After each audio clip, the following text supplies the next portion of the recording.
Rigging shouldn't be scary. In this tutorial, we'll go through the basics step by step, and in the end, you will have 3 rigs perfect for abstract animations like this, or you can use this knowledge to rig simple props.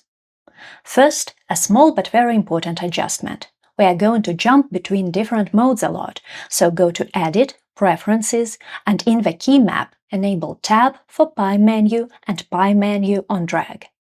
With these 2 options turned on, when you select an object and hit Tab, you'll jump to Edit mode. But if you hold Tab and drag the mouse, you'll get the Pie menu, which is much more convenient than changing the modes up here. Also, while we are in Preferences, go to Get Extensions and install a couple of add-ons that I use. Look for Bone Widget, Extra Mesh Objects, and 3D Viewport Pie menus. You can also enable Rigify in add-ons. And with that, we are ready to begin. Hit 1 on the numpad to go to the front of a graphic view. Now press Shift-A, Mesh, Math Functions, and choose Triangle. Press R, X, and -90 to rotate the mesh. Then press G, Z, and 1 to move it up, so that the point at the bottom stands in the world origin. Press Ctrl-A and choose Location, Rotation, and Scale to apply all transforms. It's best to have them cleaned up before you start rigging. Next step. Press Shift-A, click on Armature and choose Single Bone. Go to Edit mode, scale the bone down a bit, and press F2 to rename it. We'll call it Def Bone, which stands for deformation. We parent our mesh to the deformation bones, but we don't animate them. We build a whole system of bones above it, and in the end, we only use control bones for animation. In Object mode, select the triangle first, then the armature, press Ctrl-P and choose Parent to Bone. Select the armature, and in Pose mode, you can check that the mesh follows the bone. Go to Edit mode and press Shift-A to add a new bone. Let's call it Main. Because of this new bone, we don't see Def Bone anymore. To fix that, go to Object Properties, Viewport Display, and change Textured to Wire. And now we can see them both. Place the mouse above the Def Bone. If you click several times in one place, Blender will switch selection from one bone to another. Or you can hold Alt and click to bring up the Select menu and choose Def Bone. Then press Shift and click on the main bone. Now press Ctrl-P and choose Keep Offset to parent Def to Main. If you choose Connected, the Def Bone will jump to the tail of the main bone, and that's not what we need. Check it in Pose mode. Move Def Bone with G. The mesh follows, the main bone stays still. But when you move the main bone, everything else should follow it. With this setup, if you want to stretch the triangle, you select the main bone, press S, Z, and drag the mouse to make the shape longer. But after that, we also need to scale it along the X-axis to make it thinner. Here's a more efficient way to squash and stretch. With the main bone selected, hit Alt-S to reset the scale. Go to the Bone Constraint Properties, open this menu and choose Maintain Volume. Now, when you scale this bone, the triangle shape squashes and stretches properly. To finish this rig, select All in Edit mode and hide it with H. We need one more bone that will control the entire rig, and we want it to be world-oriented. What does it mean? In the Armature Data Properties, I will enable Axis under Viewport Display. You can see that the bone's local Y-axis is pointing up. However, in the world space, Z is the axis that goes up. To make the bone world-oriented, we will rotate it so that the Z-axis points up. Let me delete it and we'll do it together. When you add a new bone in Blender 5.2, you can open this menu in the bottom left corner and in Align choose Axis instead of Up. It's a new feature, so if you are working in earlier Blender versions, we just do it manually. Select the bone, press R, X, -90 and hit Enter to rotate the bone. Make sure, though, that you have individual origins set as a pivot point. The origin of the bone is located at its head, and we want to rotate the bone around it. But with the default option, median pivot point, the bone will rotate around its average center. So, always check the pivot point up here, or you can also use period hotkey for that. Select our new bone, press F2 and change its name to root. Press Alt-H to bring back other bones. Select the main bone, then the root bone, press Ctrl-P and choose Keep Offset. Check it in pose mode. Everything should follow the root bone. So I can animate the main bone, but if I want to move the entire triangle to a different place, I will use the root and it won't affect our animation. There's a small issue we need to fix. If you scale the root bone, you'll notice that it makes the main bone squash and stretch. To fix that, select the main bone and in Bone Constraint Properties, change World Space to Local. Now, when you scale the root, the triangle keeps the shape. Final touch. Select all bones, press Ctrl-R and choose XYZ Euler Rotation Mode. There are many options here, but for this rig, XYZ will work just fine. Also, hide the death bone since we are not going to animate it. And with that, the rig is done. You can rename it in the outliner. Then select everything in the object mode, press M to move this rig to its own collection and hide it for now. Let's move on to the next rig. With Shift-A, we add a circle. Just like before, rotate and move it up. Apply transforms with Ctrl-A. To make the shape smoother, add subdivision by pressing Ctrl-1 and apply it in the modifier properties. Go to Edit mode, press F to fill the mesh. Using the knife tool, cut the circle in the middle. I'll explain why we need it later when we create a rotation bone for the rig. Add a new single bone armature. Heads up, I'm going to jump a lot between modes and objects using Tab. This time we start with the root bone, so we rename and rotate it in Edit mode. Then we go to the circle. In Edit mode, hit A to select all vertices, Shift-S, choose Cursor to Selected. Go back to the armature and add another bone with Shift-A. It will appear right in the center of the mesh, where we've just put the 3D cursor. Scale it down and name it Death Bone. Go to Object mode, select the circle, then the armature, press Tab and drag the mouse to bring up the Pie menu. Go to Pose mode, select Death Bone, press Ctrl-P and choose Bone. We enter Pose mode because we already have two bones in our rig, so we have to select the right one. Go to Edit mode and add another bone with Shift-A. Don't forget to choose Wire under Viewport Display in Object Properties to see overlapping bones, and enable In Front and Names in Data Properties. Rename the new bone to Main, and this time we'll rotate it like the root bone. Parent Death to Main bone and Main to Root. As always, I select the child first, then the parent, press Ctrl-P and choose Keep Offset. When it's done, check that it works in pose mode. Let's add a squash and stretch mechanism. It will be a bit more complicated this time, but it will give us more control. In Edit mode, press Shift-C to bring the 3D cursor back to the world origin. Hide all bones with H. Shift-A to add a new bone. Go to the Snapping menu up here and with Shift enable Vertex. With the tail selected, press G, Z, and with Ctrl, pull the tail up. Now, thanks to a small fix in the Snapping menu, you will see a tiny orange square in the middle of the tail when it snaps to the vertex of the circle. We'll call this bone MCH Stretch. We don't use MCH Bones for animation, but they help us build mechanisms, hence the name. Select the tail, press E, Z, and drag the mouse to create a new bone. Don't make it too big. Right after that, select the head of the MCH bone and press Shift-R to repeat the action. We'll call them Stretch Up and Stretch Down. These will be our controls. We want MCH Stretch to follow them. and both controls should follow our main bone. First, bring back our existing bones with Alt-H. Press Shift and Alt to select both Stretch Up and Stretch Down. Then select the main bone, press Ctrl-P, keep offset. Even when you select more than 2 bones like this, the last one should always be the parent.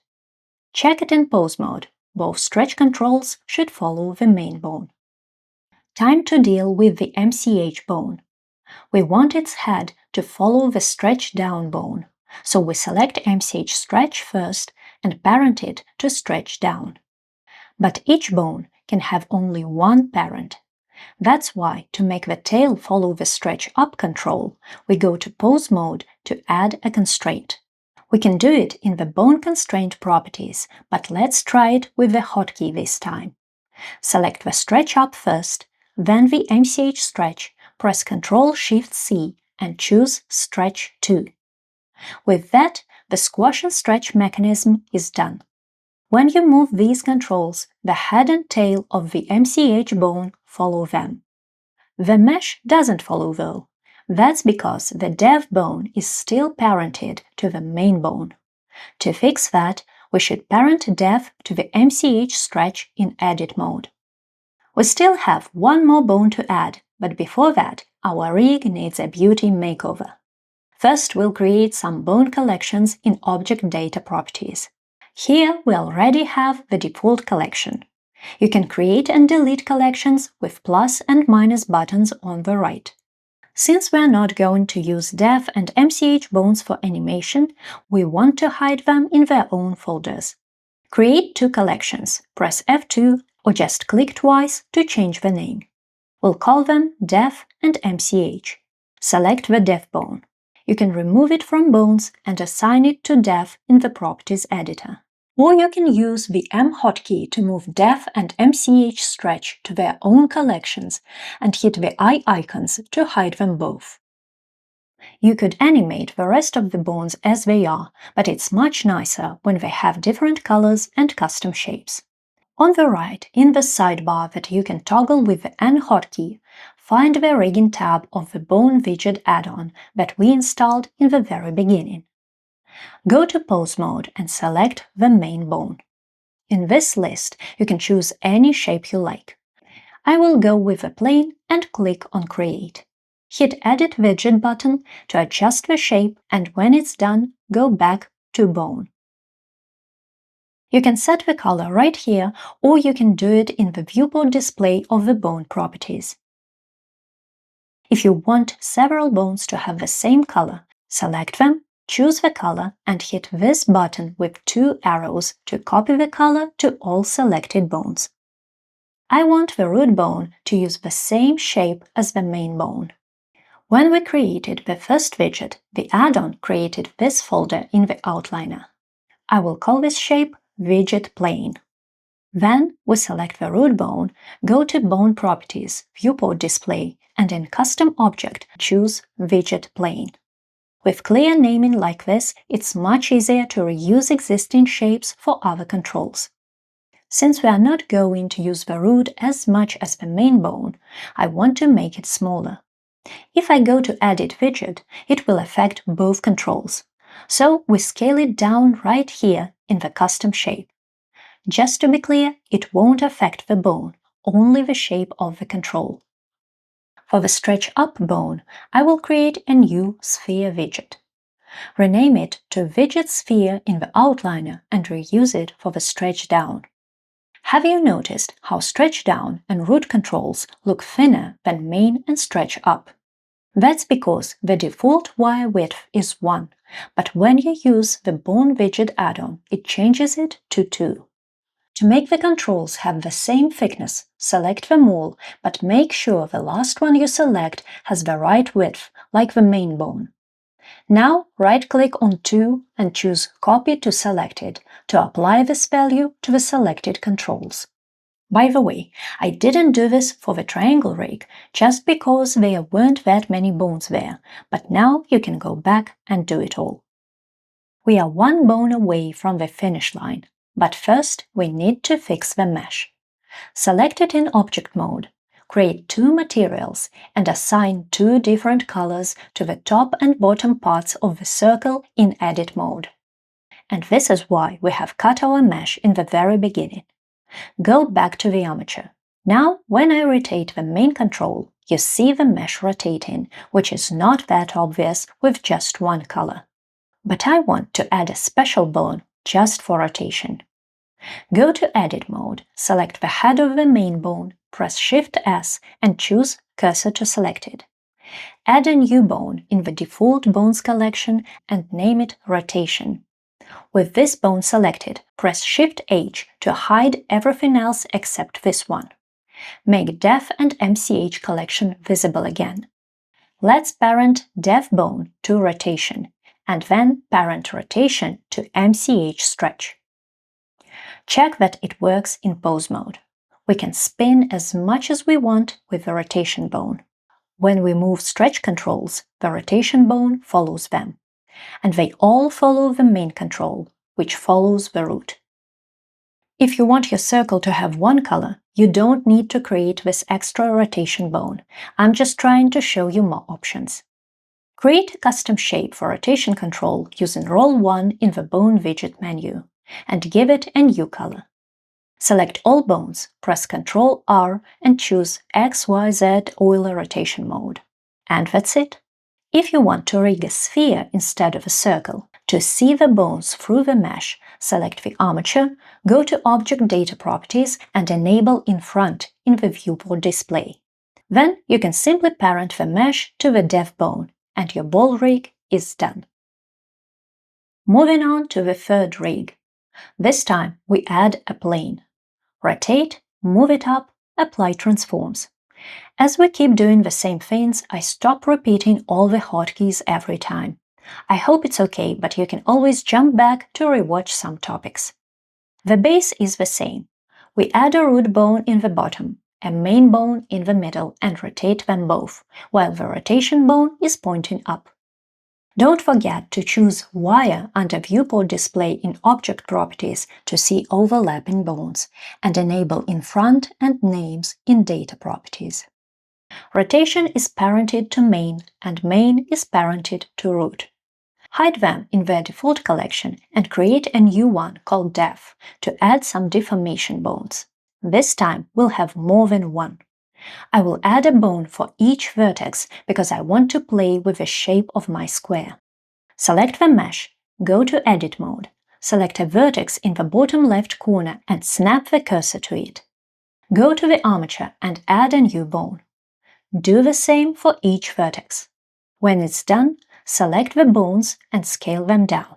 Then we rename them clockwise as Def 1, 2, 3, and 4.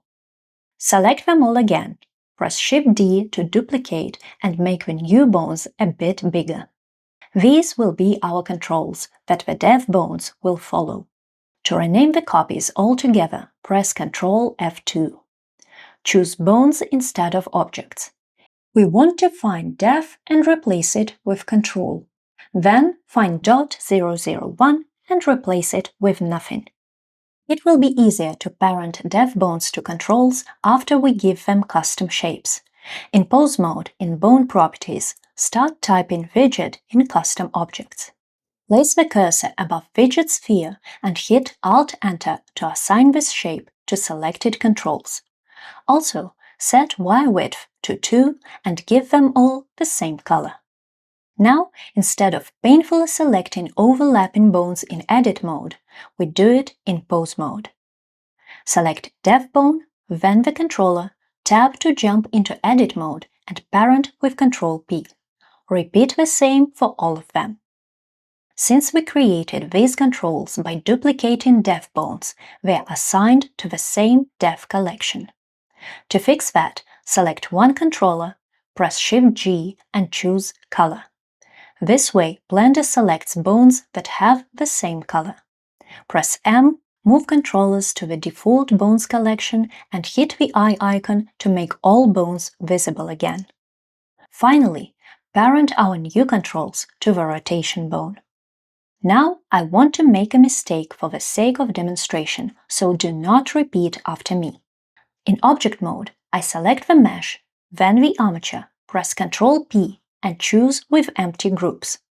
If I check the object data properties of the mesh, we'll see that Blender has created a vertex group for every single bone we have. But we don't need them all, since we parent our mesh only to the dev bones. I will undo this mess and let's do it the right way together. Blender created that many vertex groups because every bone has the Deform option enabled in the bone properties.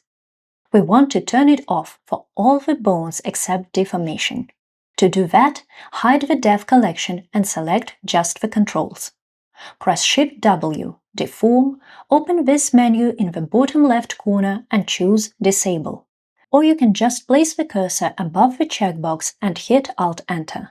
Now, when we parent the mesh to the armature with empty groups, the square should have only 4 vertex groups. Select the mesh and in Edit mode, assign each vertex to the corresponding group. Check that it works in pose mode.